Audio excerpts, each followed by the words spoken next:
Cristóvão Buarque, queria agradecer o convite. Muito me honra estar aqui nesse debate sobre um assunto tão relevante para a sociedade brasileira.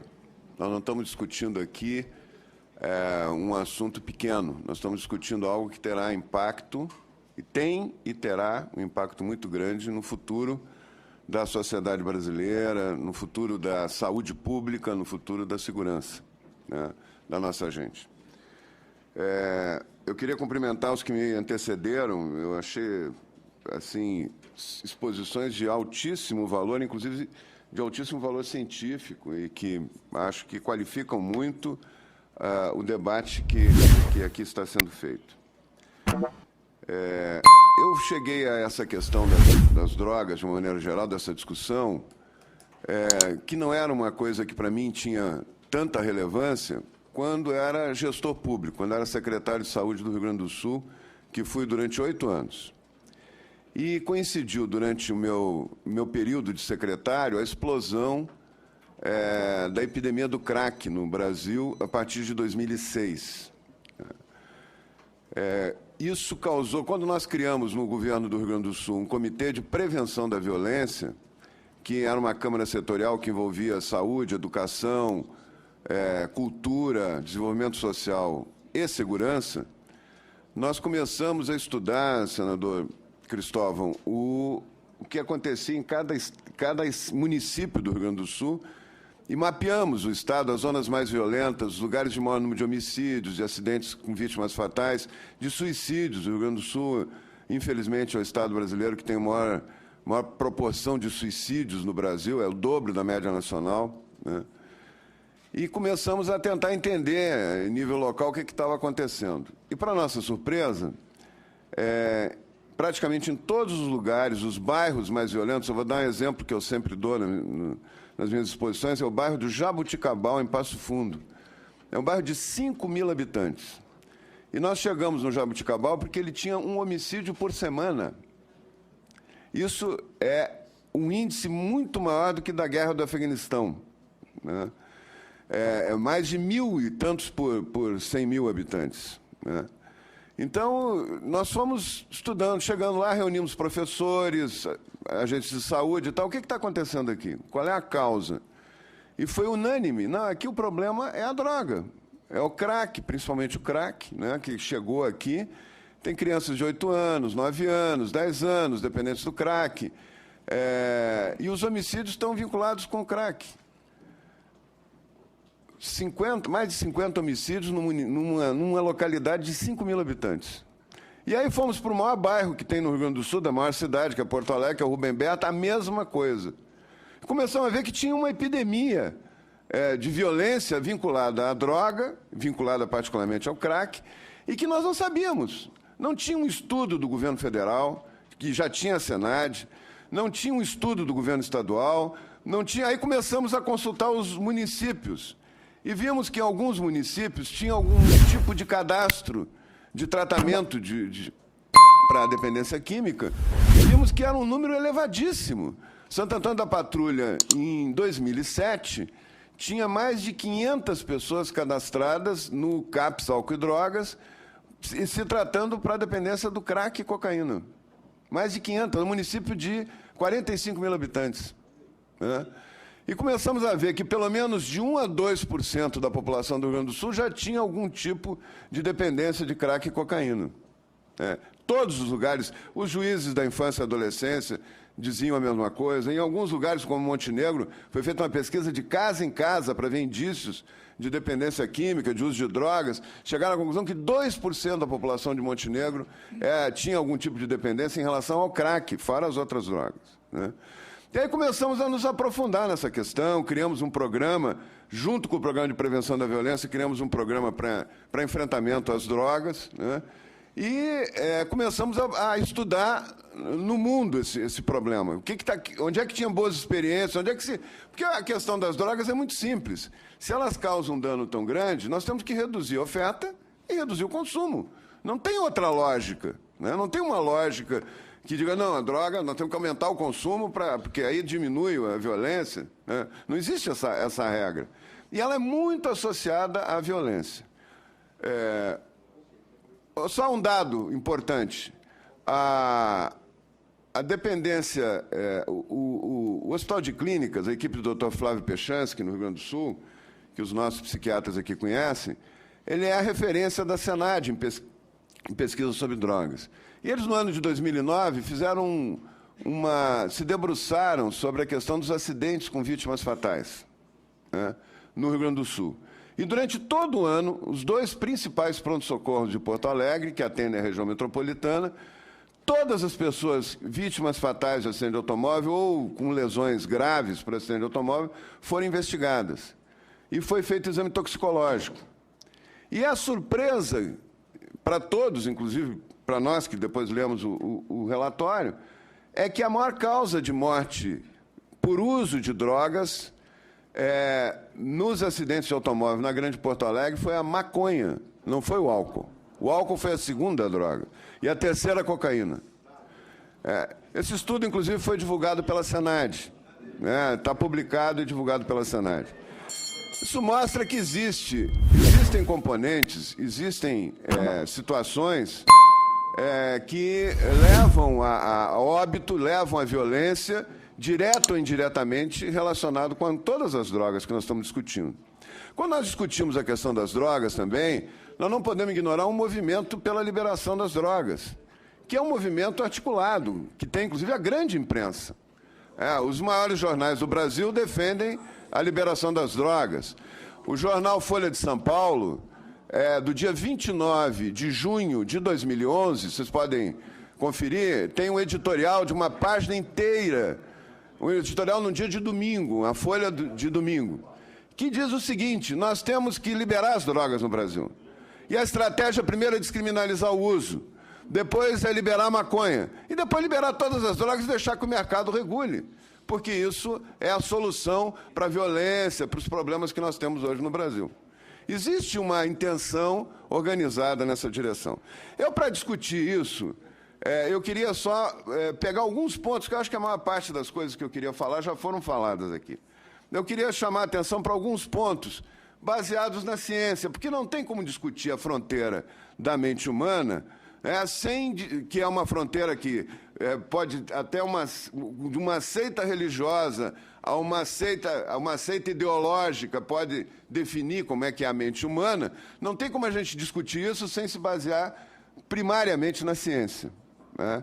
Então, eu queria só passar alguns pontos, vou passar muito rápido. Pode passar o seguinte? Pode passar? Eu que passo? Para frente, aqui. Nem sempre... aqui minha preocupação é de gestor público, né? Nem sempre as políticas públicas e as leis correspondem ao conhecimento baseado em evidências. Ideologias e preconceitos influenciam e causam tragédias em grande escala, né? Esse sujeito aí é o Lysenko. Só um exemplo. O Lysenko era o homem que cuidava das políticas da ciência na União Soviética no tempo de Stalin, da aplicação da ciência. Só que ele tinha um viés, ele era lamarquista. Ele acreditava nas teorias do Lamarck, que não tem evidência científica nenhuma. Mas eles achavam que esfriando, por exemplo, uma semente de trigo, durante um ano, aquela semente se adaptaria ao frio e daria trigo no inverno da Rússia. Ele apresentou isso como uma grande proposta para aumentar a produção de alimentos na União Soviética. E esse sujeito aí, que era um geneticista, um dos grandes geneticistas da época, o Nikolai Vavilov, foi contra. Ele disse: isso aí é um absurdo. Se não tem uma mudança no gene do trigo, não vai dar nada. Vai ser um fracasso essa política. Resultado, o Lysenko era muito influente, junto a Stalin, mandou prender o Vavilov. E o Vavilov morreu na prisão na União Soviética por ter dito isso. E o resultado da política do Lysenko foi a grande fome da União Soviética de 30 e 32, que não produziu nenhum trigo, aquela semente esfriada, e causou uma destruição em grande escala, né? Quando nós falamos da dependência química e das drogas, nós estamos falando do efeito que elas causam no cérebro. Não tem como escapar disso também. E no efeito como ela é intermediada pelos neurônios. Esse efeito é intermediado pelos neurônios. Os neurônios trabalham em rede, produzem sinais elétricos, são transformados. Quando chegam no finalzinho do neurônio, lá na pontinha, eles liberam uma substância química que se liga ao neurônio seguinte. Essas chaves foram faladas aqui e liberam o funcionamento, uma nova atividade elétrica no neurônio seguinte. Nós temos 100 bilhões de neurônios. Cada neurônio, no início da vida, se relaciona com 15 mil outros neurônios por conexões. Já no primeiro e no segundo ano de vida já chega a 18 mil conexões por neurônio. Então, mostrando que aí é como as substâncias se liberam e mostrando uma coisa muito importante, que quanto mais estímulo um neurônio exerce sobre o outro, quanto mais substância química ele libera naquela pontinha ali, ele produz uma produção de novos receptores, novas fechaduras para aquela chave que é liberada. Quanto mais o estímulo, o número de fechaduras é insuficiente, ele produz um novo ramo. Isso que vocês estão vendo aqui... Opa! Onde é que é o... Bom, passa. Isso que vocês estão vendo ali embaixo do 6 ali, são ramos que são criados em minutos. São novos ramos de um neurônio, de axônios, que ele vai conectar em minutos para aumentar a passagem do sinal, que é muito estimulado. Esses ramos, conforme o estímulo e a intensidade deles, ficam permanentes, criam uma nova rede permanente que nunca mais vai desaparecer. Essa rede é o que a gente chama de memória de longo prazo. Isso foi descoberto por esse sujeito, isso é um esquema do livro dele, do Eric Kandel, foi Prêmio Nobel de Medicina do ano 2000. E ele mostra como um estímulo, aquelas bolinhas, aqueles sinaizinhos ali que estão entrando no neurônio, como com o estímulo aumentado, formam-se novas conexões e essas novas conexões não desaparecem nunca mais, né? Essas conexões, quando são criadas, nossa vida é memória, minha gente. Nós somos as nossas memórias. Desde o útero, nós formamos uma quantidade incrível de novas memórias que vão nos permitir nos orientar no mundo, né? Saber o que tem risco, saber o que não tem, nos orientar para a vida, né? Sentir o que é frio, o que é calor. Tudo isso se organiza muito rápido no cérebro humano nos primeiros 3 anos de vida. E depois se estabiliza até os 9 anos e na puberdade diminui, porque o cérebro se especializa para ser mais eficiente. Tudo que não foi muito estimulado, ele deleta e fica só com o que foi mais estimulado. Se nesse período crítico, dos 9 anos até os 18 anos, existe uma estimulação atípica, uma estimulação muito grande, forma uma nova memória poderosíssima, que nunca mais vai desaparecer. Por isso que os adolescentes, em número muito maior do que os adultos, ficam dependentes das drogas, quando eles começam a usar na adolescência. Chega, segundo o NIDA, 50% dos adolescentes que usam regularmente maconha ficam dependentes da maconha, enquanto adultos é 11%. Né? Nós estamos falando aqui de coisas, senador Cristóvão, que podem impactar conforme o discurso, inclusive, das lideranças políticas. Por isso que eu acho um risco muito grande quando o que acontece no Uruguai, acontece em outros lugares, quando passam a ideia de que isso não tem problema, que o uso das drogas pode ser um uso sem risco maior para as pessoas. Porque nós estamos fazendo milhões de jovens acharem que isso não é problema e milhões de jovens aumentarem o consumo e se dirigirem para esse tipo de consumo. Esse centro onde se estabiliza, onde se dá essa nova memória, é na dopamina. Todas as drogas que produzem dependência química utilizam a dopamina. São os neurônios dopaminérgicos que criam isso. Eles trabalham numa região do cérebro descoberta pelo Jamie Odds, nessa experiência histórica com os ratinhos, no final da década de 60, onde ele estava tentando localizar o que funcionava no cérebro, o que cada região do cérebro tinha feito, e, sem querer, botou o eletrodo, enfiou o eletrodo num lugar, e quando o ratinho apertava, ele tinha uma sensação de prazer imensa. E o ratinho não parava de apertar, ele morria apertando a alavanquinha para dar o estímulo elétrico, né?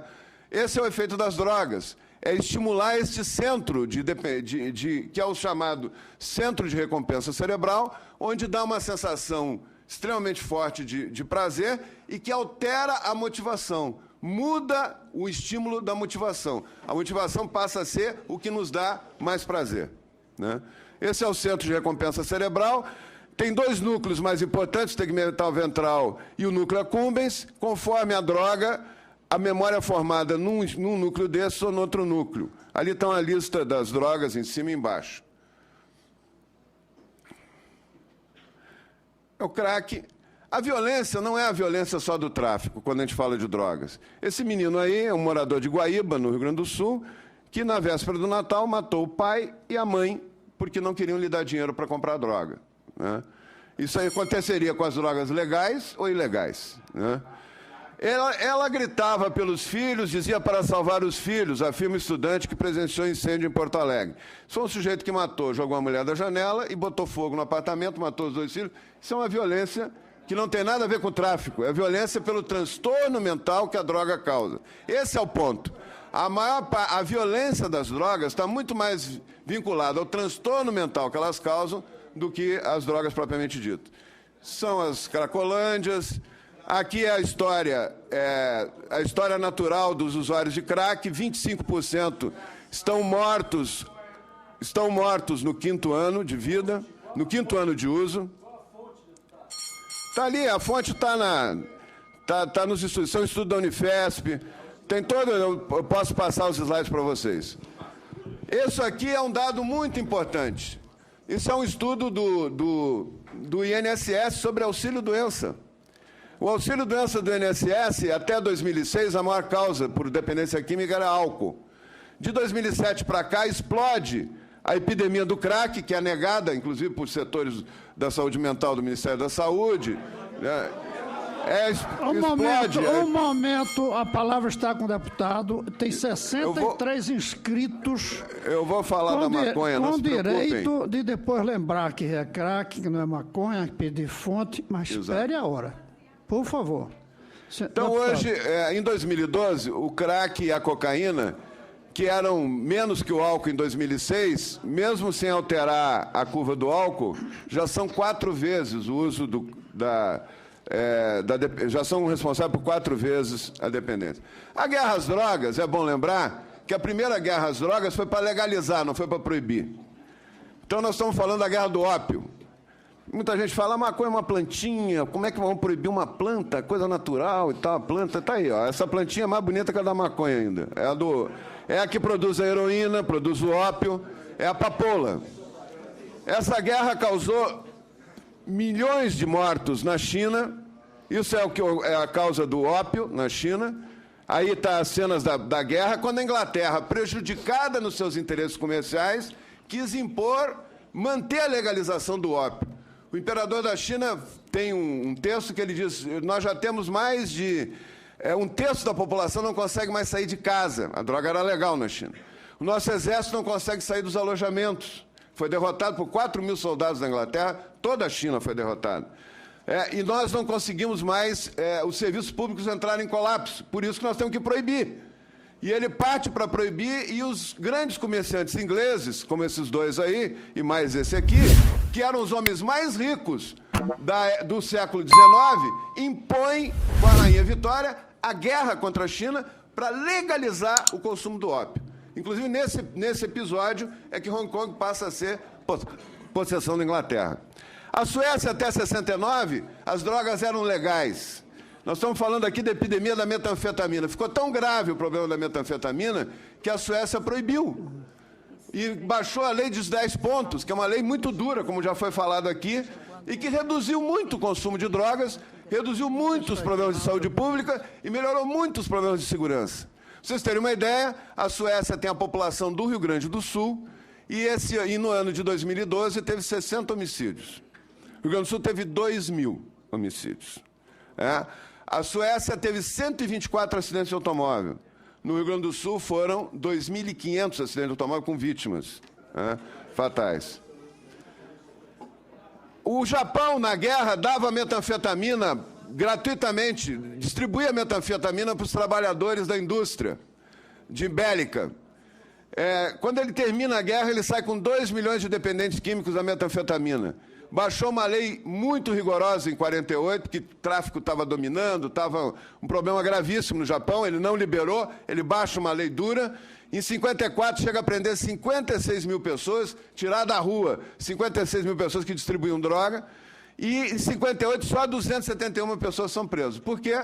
Porque acabou a epidemia. Nós estamos falando não só de drogas, nós estamos falando de períodos de epidemia, como nós estamos vivendo hoje no Brasil. O crack, aí, só a política americana, quando no tempo da Guerra do Vietnã, era quase livre o consumo da maconha nos Estados Unidos, do Woodstock, era quase livre. Quando se associa ao consumo de outras drogas, que é associado, né, começa um aumento incrível de consumo de droga nos Estados Unidos, uma epidemia na década de 80, eles traçam uma política de tolerância zero e reduzem. Hoje, os Estados Unidos têm a metade dos homicídios que tem no Brasil, que tinha na década de 80. E muito, infinitamente menor que o do Brasil. O Brasil tem o dobro, porque não tem uma política nessa área. Então, vários transtornos mentais prévios facilitam a dependência da droga. Como também o consumo da maconha aumenta transtornos mentais graves, psicoses. Um juiz de direito de Santa Maria, no Rio Grande do Sul, chamado Afif Simões Neto, escreveu um artigo na Zero Hora. Ele não entende nada de medicina, ele apenas constatou o que ele via na sua vara de família. Ele diz o seguinte: eu nunca assinei tanta interdição de jovens como estou assinando agora. E a única coisa que é comum a todos é o uso frequente da maconha. Aqui estão todas as drogas que causam acidentes graves em vários países do mundo. Não é só o álcool, né?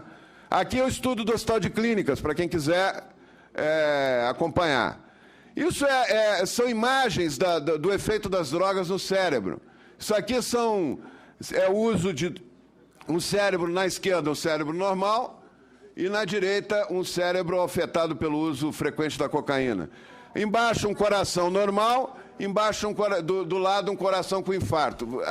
Há lesões definitivas no cérebro. Não é uma questão... Nós não estamos falando aqui de uma coisa que se usa e se deixa de usar tranquilamente. Nós estamos falando de lesões definitivas no cérebro. Aí são vários tipos de droga, transtornos, mitos e interesses vinculados às drogas. Muita gente diz, não, mas vocês estão defendendo o interesse das clínicas, estão querendo ganhar dinheiro com isso. Não, eu quero dizer para vocês que o maior interessado na liberação das drogas no mundo chama-se Jorge Soros, que é um grande especulador financeiro internacional, financia Viva Rio, a ONG Igarapé, financia todas as ONGs que trabalham pela liberação das drogas no Brasil. E com grande recurso, com grande volume de recursos, né? Aí está ele abraçadinho, a primeira pessoa que o Mujica visita quando vai a Nova York não é o Obama, nem é o secretário de Estado americano, é o Soros. Aqui o Mujica abraçado com o David Rockefeller, outro grande capitalista internacional, e agora sai a notícia essa semana que o Warren Buffett, que é o homem mais rico do mundo, disputa com o dono lá da Microsoft, quem é o mais rico, também com as suas empresas todas apoiando a disseminação e o uso da maconha. Nós estamos falando de comércio, minha gente, de interesse econômico pesado atrás da campanha de liberação. Soros.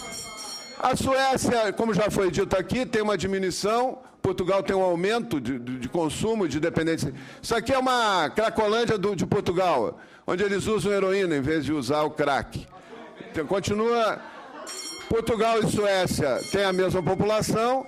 A Suécia tem 1.000 pessoas em redução de danos, Portugal 45 mil. 200 mil dependentes em Portugal, 26 mil na Suécia, né? São dados da ONU. E os mitos da maconha, que maconha não faz mal, maconha não cria dependência, maconha é remédio. Se vai legalizar o uso, vai diminuir o número de usuários. Se legalizar, acaba a violência e tal, que nós sabemos que são mitos.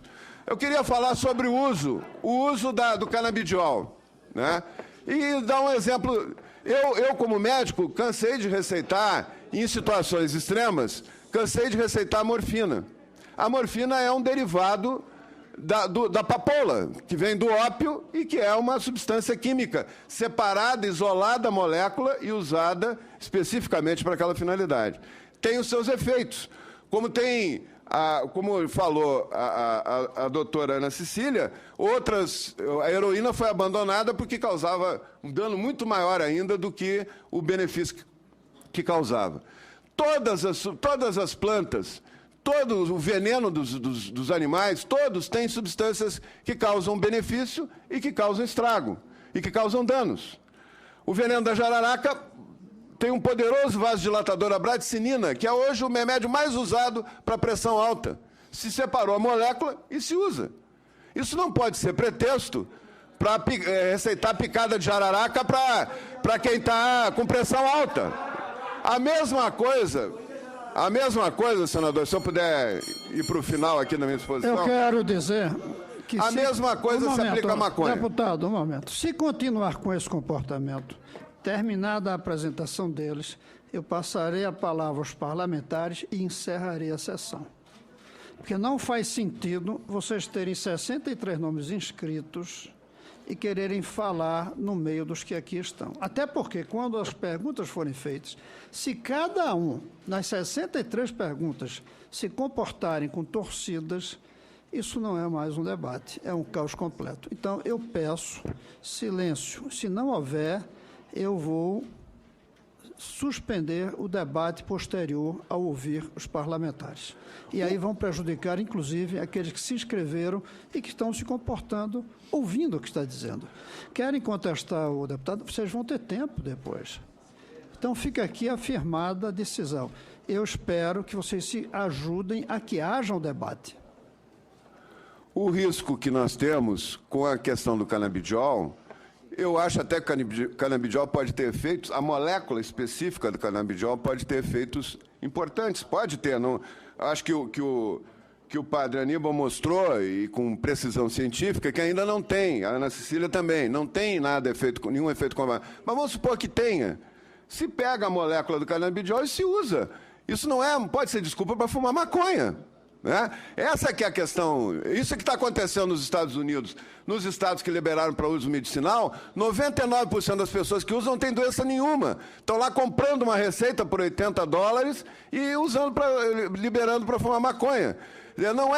Ninguém está preocupado com o uso científico, com o uso médico. Estão preocupados em fumar a droga. É outra questão. Né? Não é a preocupação com a saúde dos outros. Esse é o problema, senador Cristóvão. Olha, o pico do uso da maconha se dá na adolescência. Esse é o grande drama que nós temos. E a dependência fica para o resto da vida. Ela é um problema crônico, é uma doença crônica. Prejuízo do desempenho escolar associado ao uso da maconha. Dependência de 12% a 53% dos usuários. No Brasil, 37%, pegando os jovens. Aumento da chance de se envolver com outras drogas. Tem um trabalho maravilhoso do Ferguson mostrando que centros cerebrais do prazer, que são sensibilizados pela maconha, pelas substâncias da maconha, e têm um efeito maior quando usam as outras drogas. Por isso que ela acaba induzindo a outras drogas também. Sintomas psicóticos, esquizofrenia, depressão em grande escala, aumento da chance de fracassar na vida, né? E dobra a chance de se envolver em acidentes de trânsito. Né? Isso aqui é uma pesquisa com o Odds Ratio de uso, mostrando, comparando grupos que usam e que não usam precocemente a maconha. A evasão escolar é muito maior, é mais de 2 vezes nos que usam. Os que não têm diploma é mais de 2 vezes nos que usam. O amparo previdenciário, a necessidade é maior, o comportamento suicida é maior, o uso de outra droga ilícita chega a 4,5 vezes a mais, e a dependência, então, nem se fala. E aqui também outras, eu não vou mostrando. Agora, tem uma coisa que a maconha tem que não muda. É o índice de satisfação dos usuários. Eles se sentem muito bem quando usam. Então, eles podem estar numa situação péssima de vida, podem não estar conseguindo fazer um monte de coisas que gostariam de fazer, mas esse aí não muda. E aqui, senador, para encerrar, é a curva da percepção de risco do uso da maconha por jovens. Isso é feito por várias universidades dos Estados Unidos, mostrando que quanto mais se alerta para o risco, e quanto mais se fala nos malefícios que a maconha causa, menor é o consumo. Quando começa um oba-oba dizendo que não tem problema nenhum, que é uma plantinha, que é legal, que não tem problema nenhum, aumenta o consumo. Aí tem uma responsabilidade muito grande das lideranças políticas, que ao influenciarem a comunidade, senador Magno Malta, né, que eu conheço a sua posição e sei da sua postura correta em relação a essa questão, quanto mais se influencia e se passa a ideia de credibilidade para que o consumo não tem problema, que deveria ser liberado, que é um remédio. Imagina, fumar é remédio. Né? Não fala da destruição do pulmão, não fala dos outros danos todos que a maconha causa. Se passa a ideia de que realmente se um líder político pode gerar milhões de dependentes químicos, centenas de milhares de dependentes químicos que não seriam dependentes por acreditar nele, e passaram a ser porque foram experimentar, porque não tem problema nenhum. Então, eu queria só passar esses dados e aí estou pronto para o debate aí no que for necessário. Muito obrigado, senhor. se inscreva no nosso canal para nos ajudar, deixe seu comentário e o seu like.